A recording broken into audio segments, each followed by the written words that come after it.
Governments around the world were tested in 2024, from heightened repression in Russia, India and Venezuela to catastrophic armed conflicts in Gaza, Sudan and Ukraine. Many governments have failed to protect human rights around the world.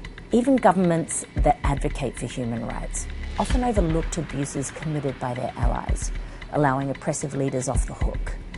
But this isn't a moment to step back. It's a moment for governments to fight and defend universal human rights and for people and civil society to hold them accountable. 2024 was marked by abusive armed conflicts and humanitarian crises.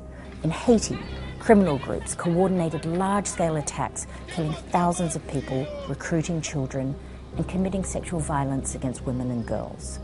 In Gaza, Israeli authorities have committed ongoing unlawful attacks on Palestinians and deliberately deprived them of access to water, which is essential for human survival. The conflict in Sudan between the Sudanese armed forces and rapid support forces has resulted in widespread atrocities, including mass killings, sexual violence, and forced displacement.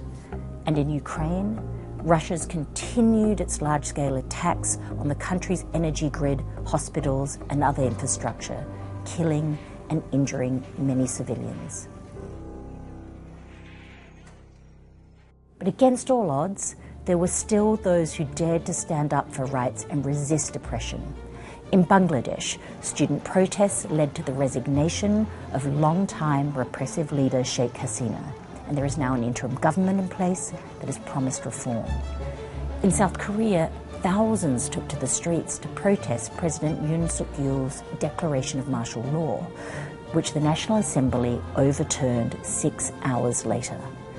The past year has also shown us what's possible when governments display bold leadership to protect human rights and bring justice. Sierra Leone and the Dominican Republic joined Luxembourg to champion a new treaty to strengthen the right to education to ensure free schooling at the pre-primary and secondary level of all children.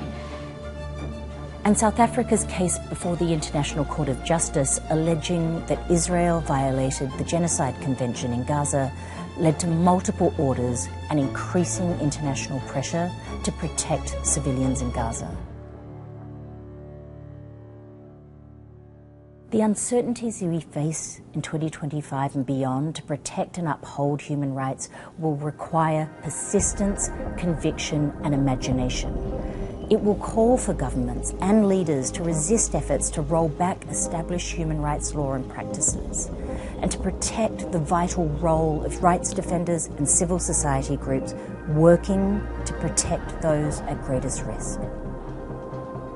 When rights are protected, humanity flourishes.